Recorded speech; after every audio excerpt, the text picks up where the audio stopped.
Olá pessoal, paz de Deus, tudo bem? Pastora Sandra, aqui nós vamos continuar falando sobre a igreja orgânica. Nós já fizemos um apanhado, né, lá no Instagram sobre isso. A igreja, ela começa em Atos 2, a igreja de Jesus Cristo, ela começa em Atos 2. E ali a gente vê que os discípulos foram cheios do Espírito Santo, as pessoas foram cheias do Espírito Santo, e elas congregavam, elas se juntavam nas casas, no templo. A igreja estava começando ali. Ali, naquele início de igreja, eles se reuniam, eles tinham tudo em comum, eles tinham comunhão. A palavra fala também, consideremos uns aos outros para nos incitarmos ao amor e às boas obras. Então isso acontece na congregação, no congregar, no estar junto. Bom, e não deixando a nossa congregação como alguns têm o costume. De onde saiu esse costume? Quando nós nos reunimos, quando nós nos juntamos com outras pessoas que nós escolhemos estar, muitas vezes nós temos algumas dificuldades, mas como foram pessoas que nós escolhemos estar com elas, as dificuldades elas tendem a ser um pouco menores, que são pessoas já mais próximas de nós, já que são muito parecidas conosco. Quando nos ajuntamos num lugar maior, com pessoas que nós não conhecemos, vamos conhecer ali, quando nós começamos a fazer alguma coisa na congregação ali, aí começam os desafios, porque as pessoas, não obstante serem cheias do Espírito Santo, todos que estão ali trabalhando e tal, presume-se parte desse princípio, são pessoas com visões de mundo diferentes, com criações diferentes, com situações financeiras diferentes, que dá assim um resultado final na comunhão, uma série de coisas diferentes. E aí é que está a graça, aí é que está o desafio do crescimento. Lá fala que assim como ferro com ferro se afia, assim um homem é seu companheiro. Se não tiver nada diferente, você não aprende a perdoar, você não aprende a suportar, você não aprende a andar a segunda milha, você não aprende a repartir o seu pão, você não aprende a dar o rosto para o segundo tapa, você não aprende a dar túnica, você não aprende a andar a segunda milha, você não precisa e você não cresce. Nós não estamos falando de salvação, nós falamos naquela primeira, nós estamos falando de vida cristã. A vida cristã, ela exige sacrifício. E que a gente, às vezes, não quer pagar. E o sujeito fica dentro de casa. Ah, pastor, mas você não sabe o que o pastor fez comigo, o que o irmão fez comigo, o que o diácono fez comigo, o que a tia das crianças fez com meu filho. Não, eu não sei. Realmente eu não sei. Mas Deus sabe, Deus estava lá quando isso aconteceu. E a pergunta que fica é, como diz o povo coach aí, como você reagiu a isso? E é verdade. Como você reagiu a isso? O que você fez com isso? Levou aos pés do Senhor, encarou aquilo como um desafio para o crescimento. É um desafio para o crescimento, gente. São os demônios? Se for os demônios, vamos expulsar os demônios. Que é até mais fácil, vamos ser sinceros. Expulsar o demônio é a parte melhor, não é melhor, Espírito Santo. Expulsar os demônios é a parte mais fácil dos processos. O difícil é justamente aceitar o crescimento, o perdão, entendeu? Pedir a intervenção, de repente, do pastor. Pastor, aconteceu isso, isso e isso. O que eu faço? Não é o que o senhor vai fazer com o outro, o que o outro vai fazer. O que eu faço? Entendeu, pastor? Então, esse é o desafio da vida cristã. A gente às vezes olha para a janela 1040, olha para a igreja perseguida. Nossa, nós ainda não chegamos lá. Vamos chegar. Nós ainda não chegamos lá. Mas esse hoje é o nosso desafio. E você precisa aceitar esse desafio, porque é aí que você vai crescendo. A vida cristã é uma vida de sacrifício. A palavra fala, saiamos, pois, a ele fora do arraial, levando consigo o seu vitupério. É isso. Então, se são os demônios, vão repreender os demônios em nome de Jesus Cristo, sai pelo poder do sangue do Cordeiro, em nome de Jesus Cristo, etc. Se é o irmão, vamos perdoar, vamos tratar. Como tratar? É o gabinete? Vai no pastor, na pastora, se for mulher vai na pastora, se for homem vai no pastor. Pastor, isso. Não é o que você vai fazendo. O que eu faço com isso? Como que eu reajo a isso, pastor? Não é sair falando com o irmão, não é sair falando com o ímpio, com o incrédulo. A palavra fala, já é uma vergonha ter esses demandas entre vós. Não tem ninguém entre vós que possa resolver? Tem, pastor. Entendeu? Pastor, discipulador, quem estiver mais próximo lá, né? Então, precisa. Não adianta fugir do confronto. Fugir do confronto não cresce em nada. O negócio é o seguinte, o sujeito quer formar para, né, a minha filha Está entre física e matemática. Então, quer fazer física, quer fazer matemática, quer fazer matemática. Ah, não, mas negócio é o seguinte, a aula está muito chata e tudo, eu não vou estudar não e tudo. A pessoa nunca vai conseguir o diploma. Então, a pessoa precisa crescer em Deus. E se você não aceitar o desafio do congregar com pessoas diferentes, com visões de mundo diferentes, com interesses diferentes, com finanças diferentes, com tanta coisa diferente, você não vai crescer. Ah, vai para o céu? Vai. Se o sujeito crê em Jesus como único Senhor e suficiente Salvador, essa é a condição do sujeito que vai para o céu. Não vai chegar só você lá. Não vai chegar mais nada. Igual o nosso irmão lá na Cruz do Calvário. Ah, hoje mesmo estarás comigo no paraíso. Foi, mas não levou muita coisa. E Deus não quer isso. Deus quer te presentear, Deus quer te galardoar. Deus quer que você tenha experiências com a provisão, com a bênção de Deus. Deus quer que você perdoe. Deus quer que você tenha um andar semelhante a Cristo. Então você vai chegar com perda nesse tempo e lá. Esse não é o melhor caminho. Bom, por que eu estou dizendo isso? Porque a maioria das pessoas que escolhem esse caminho são pessoas que foram feridas. Eu não estou dizendo que você não foi. Pelo pastor, pelo diabo, através do pastor, através de um irmão, ou através, por nós mesmos, nem tudo é só o diabo, não. A gente, às vezes, também é meio diferente, é meio grosso.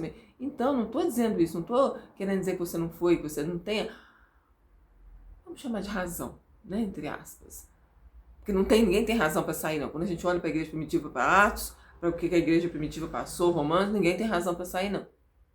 Mas, vamos falar que você tem um pouco de razão. Mas isso não é desculpa, porque o Senhor Deus é que trabalha a nossa vida e Ele deixou esse princípio, entendeu? Do congregar e do amigo afiar o outro amigo, e é nisso que a gente cresce. E aí, uma outra coisa que a gente viu aqui também foi em Efésios, sobre os líderes. Então, muita gente também... por que eu estou falando sobre isso, tocando nesse ponto? Eu nunca vi ninguém que está satisfeito com o seu pastor, satisfeito com a sua congregação, satisfeito com os irmãos, satisfeito com a célula, não querer congregar. Geralmente o sujeito que não quer congregar é aquele sujeito que tem problema. Então eu estou focando nos problemas. Então os líderes, tem gente que ele quer viver uma fé do jeito dele. Independente. E não é assim. Não é assim. Há uns, pois, Deus na igreja, com pastor, mestre, doutor, apóstolo, ainda existe apóstolo, uma série de coisas. E a pessoa às vezes não quer obedecer, ele não quer aquecer a palavra daquela pessoa, ele quer levar as coisas do jeito que ele acha, do jeito que ele entende, do jeito que é melhor para ele, do jeito que é mais benefício para ele, do jeito que é mais confortável para ele. E não é. Deus enviou os pastores para o aperfeiçoamento dos santos. Então você e eu, sem pastor, sem líder de célula, sem professor da escola dominical, nós não estamos aperfeiçoados. E onde a gente vai achar essa estrutura? Numa congregação. Então, um pouco das pessoas que congregam, que defendem a igreja orgânica, que é a igreja em casa, sem pastor, sem liderança, sem nada, é porque a pessoa não quer submeter. E se você não quer submeter, você fica um alvo fácil. Aquilo que eu falei, o leão, se você for nesse programa de mundo animal, o leão pega o que ficou para trás, o que está sozinho, o que está ferido, entendeu? O que está velho. É que o rei velho não se deixa admoestar. Será que você está velho? Não na idade, mas velho e não se deixa mais admoestar por um pastor, uma pessoa, um líder de célula. Então, a congregação não é invenção do homem, e a congregação não é para a gente andar do jeito que a gente quer. O reino de Deus não é para andar do jeito que a gente quer, não. Numa empresa você anda do jeito que você quer? Não. Você tem pessoas ali que você tem que prestar conta. Na escola você anda do jeito que você quer? Não. No ônibus você anda do jeito que você quer? Pode até tentar andar, mas o pessoal vai jogar você de lá de cima da escada do ônibus. Eu já vi isso acontecer. Numa casa, você mora eu moro numa casa, mas você mora num condomínio. Você procede do jeito que você quer naquele condomínio? Não. E por que você acha que tem que ser do jeito que você quer numa congregação? Não. Com relação a filho, a filiação, não tem hierarquia, mas numa congregação Deus pôs apóstolo, pastor, mestre, doutor, professor da escola dominical, tudo para o aperfeiçoamento dos santos. E nós temos que aquecer essa estrutura que Deus colocou. Não foi o homem, foi Deus que colocou. Não tem desculpa. Então, nós vamos repreender os demônios em nome de Jesus Cristo. que age contra nós, nós também que repreender o demônio é fácil. O problema somos nós. Então, vai se tratar espiritualmente, orar a Deus, entendeu? Perdoar. Eu entendo que pode ter sido difícil, cada um de nós tem uma estrutura que suporta isso, suporta aquilo. Mas você vê como é que é o diabo. Se o sujeito, se o patrão pega no pé da pessoa, a pessoa pode até mudar de empresa, mas ela não fala assim, eu nunca mais vou trabalhar. É assim que você faz? Se a pessoa tem um problema na escola, que a escola foi omissa em alguma coisa que aconteceu com o filho da pessoa, a pessoa pode até mudar de escola. Mas ela fala assim, eu nunca mais vou estudar. Então como é que é o diabo? E aí o diabo fala, você nunca mais vai congregar. É o diabo. Nós precisamos repreender isso. Você não precisa, com todo respeito, que ninguém passe a mão na sua cabeça. Não, nós precisamos repreender os demônios e você precisa aceitar ser tratado, gente. É isso. Você pode até ficar com raiva, largar e ir embora. Não me ouvir mais. Mas essa é a verdade nua e crua. Bom, vamos aqui agora. Nós andamos aqui também. Peço perdão que essa semana foi uma semana desafiadora aqui em casa. Aqui, conforme a gente falou, como ferro com ferro se afia, assim o homem é seu companheiro. Gente, a igreja orgânica, a igreja em casa, vai chegar o nosso tempo. Por quê? A palavra fala que o diabo vai comer suas carnes lá na grande tribulação, deixá-la nua e desolada. Está falando da religião. Se eu falar em Apocalipse, não vou entrar nisso agora. Mas a palavra fala que o diabo vai acabar com as religiões. Lá em Apocalipse, ele vai dar conta de acabar com o evangélico, vai acabar de dar conta com o espiritismo, catolicismo, ele vai acabar de dar conta disso tudo. Entendeu? Nós temos aí, né, a gente fala da mãe das meretrizes, não vou entrar nesse detalhe agora, mas se tem a mãe, tem as filhas da meretriz. Aquilo tudo ali são religiões, são meretrizes, porque a igreja, a única noiva de Cristo é a igreja. O diabo vai dar, por enquanto, está sendo instrumento de Deus para nos manter coesos, unidos, entendeu? Mas o diabo mesmo vai acabar com isso. O diabo não vai precisar disso porque ele vai querer ser adorado, entendeu? Então vai chegar um tempo de perseguição também. A igreja vai terminar do jeito que ela começou, com perseguição. A gente pode ver que já tem havido perseguições de algumas maneiras, não vou entrar no detalhe aqui, porque não é esse o foco, mas se você abrir os jornais, se você abrir a internet, você vai ver que há uma perseguição já vindo. Mas vai ser mais, até mesmo porque Deus vai refinar a sua congregação, a sua igreja. Deus vai refinar a gente. A gente não vai entrar assim, não. A palavra fala que estará firme, pois poderoso é o Senhor para o firmar.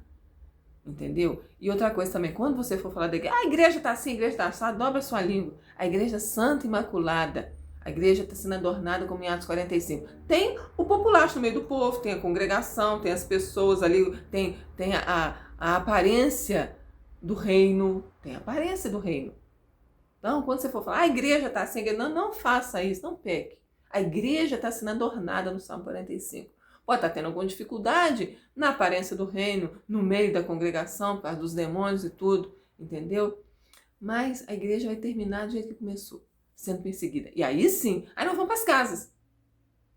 Mesmo nós que vamos ser arrebatados antes da tribulação, eu sou da turma do pré-tribulacionismo, mesmo nós vamos enfrentar uma perseguição. E com isso Deus vai refinar a gente. Entendeu? O que for populacho no meio do povo não vai conseguir rodar os 40 anos, não. Ele vai cair ali no deserto. Vai ficar a igreja de Jesus Cristo. Os lavados e remidos com o sangue de Jesus Cristo. Então, se você já está assim hoje, como é que você vai se comportar lá? Não dá. Então, quão pequena será a tua força? Não, então firme o seu pé. Em nome de Jesus Cristo. Eu não estou com pena de você. Eu estou querendo te ajudar com essa palavra. Firma o seu pé, levanta a sua cabeça, mate a carne que há em você. Entendeu? Por isso que eu estou falando, o diabo é fácil a gente repreender. O pessoal faz um negócio, não, o diabo é fácil a gente repreender porque é isso que nos dá o poder.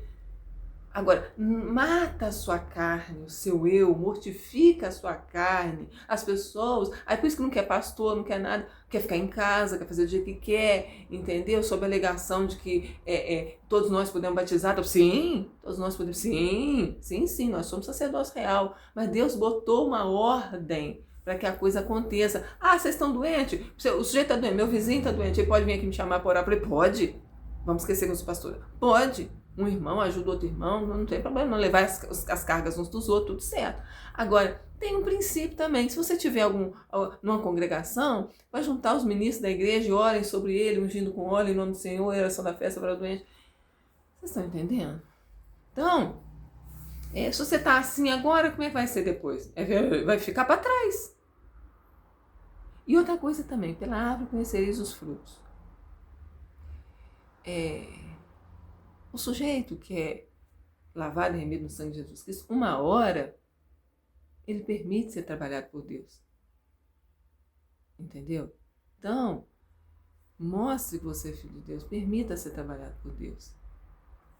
Bom, aqui.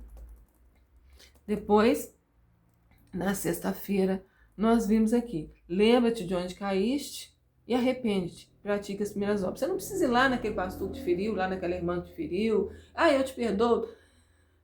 Por quê? A Bíblia diz que a gente deve deixar a oferta e ir lá reconciliar com o irmão. Pastor, você está falando que não é isso. Eu estou dizendo que às vezes, dependendo da situação, aquele irmão pode não estar pronto para esse seu ato. O diabo pode lograr algum êxito ali naquele meio. Então, ora a Deus, reconcilia com Deus. Entendeu? Procura um pastor, procura uma congregação evangélica, batista, metodista, presbiteriana, lagoinha, Verbo da Vida, Resgatando Vidas. Tem muita congregação aqui em Juiz de Fora, mas na sua cidade também tem. Eu citei essas 4 maiores, porque são 4 que tem em todo lugar. Batista, metodista, presbiteriana, assembleia. Isso tem em todo lugar. Entendeu? Então, busca o seu pastor, fala, pastor, eu fiquei fora da congregação por isso. Entendeu? Busca uma pastora, um líder de célula, congrega, porque ali é o melhor lugar para você. E a palavra fala, deixar crescer ambos juntos até a ceifa. Porque você não sabe. O homem falou com o mestre, vamos separar. Mas quem sabe quem é e quem não é ele. Se você separar, você vai causar dano na plantação de Deus. Então, até porque também, quem olhasse para Paulo podia falar que Paulo era do maligno. E quem era Paulo? Deus sabia quem era Paulo. A gente não sabe. Então você não pode sair arrancando, falando mal do irmão, jogando o irmão no fogo. Entendeu? Pode ser um irmão, pode não ser. Então, você não sabe. Você sabe de você. Eu espero que saiba. O Espírito Santo testifica, o nosso Espírito somos filhos de Deus. Do outro você não sabe. Então procura o pastor, congrega, entendeu? Aceita ser cuidado, aceita ser discipulado, aceita cuidar, entendeu? Vai na célula, no reunião de oração. É assim. Não tem jeito. Por enquanto é assim. E é isso. Alguma dúvida? Se tiver alguma dúvida, não concordou, fala comigo, vamos conversar. Entendeu? Não estou fugindo da conversa, do confronto, do seu álibi ou da sua razão, não, de maneira nenhuma. Entendeu? É isso. É o que tem para hoje. Vamos orar. Eu tenho, gente, por que eu venho dando na semana? Justamente para quando chegar na sexta não ficar uma palavra grande demais. Você já ter aquele tratado e a gente só fazer um fechamento aqui. Tá? Jesus te abençoe. Em nome de Jesus Cristo, vamos orar. Senhor Deus, em nome de Jesus Cristo, meu Pai, quero repreender os demônios, meu Pai. Sai todo espírito maligno, meu Pai, em nome de Jesus Cristo, que trabalha contra os teus filhos na terra, meu Pai, pelo poder do sangue do Cordeiro. Envia os teus anjos, toca, meu Pai, nos teus filhos, naquilo que for filho, meu Pai, toca, em nome de Jesus Cristo, meu Pai. Arrepende e pratica as primeiras obras. Em nome de Jesus, ajuda os teus filhos, ajude-nos, Pai. Como que nós somos preciosos demais para nós, para a gente abrir mão de nós. Nosso Pai, os teus filhos na terra, que estão me ouvindo, em toda a terra, como que a gente é precioso demais, mas quando a gente olha para a janela 1040, quando a gente olha para as regiões, meu Pai, de dificuldade, nosso Pai, é que a gente vê como que nós precisamos ser trabalhados, meu Pai. Nos ajuda, nos liberta aqui dessa nuance ocidental do Evangelho, onde o Senhor trabalha para nós. Somos nós trabalhando para o Senhor, meu Pai. Em nome de Jesus Cristo, nos ajude pelo poder do sangue do Cordeiro, meu Pai. Em nome de Jesus Cristo, quem não abrir mão da própria vida, o Senhor fala sobre isso. Não é que você vai morrer lá, não. Nossa, cada dia a gente tem uma vontade, mas o Senhor tem uma vontade boa, perfeita e agradável. Nos ajude, meu Pai, a abrir mão de nós, pela vontade de Deus, Espírito Santo. Eu te peço por mim, pela minha casa, em nome de Jesus Cristo, pelos teus filhos aqui em toda a face da terra, meu Pai. Eu oro pela tua igreja nas áreas de perseguição religiosa, pela tua igreja nas áreas de fome, nas áreas de desastres naturais, pela tua igreja nas áreas de doenças, meu Pai. Na tua igreja nas perseguições políticas, em nome de Jesus Cristo, meu Pai. Pelo poder do sangue do Cordeiro, nos prepara para o arrebatamento da igreja, Jesus. Conserta a nossa vida, pessoal dessas igrejas pentecostais. Fala que Deus está passando o prumo. Passa o prumo, meu Pai. Passa com a vassoura de destruição na nossa vida, na nossa casa, nas nossas congregações. Em nome de Jesus Cristo, meu Pai. Pelo poder do sangue do Cordeiro. E nos ajude. Em nome de Jesus Cristo. Muito obrigado, Jesus. Amém. Deus te abençoe. Em nome de Jesus.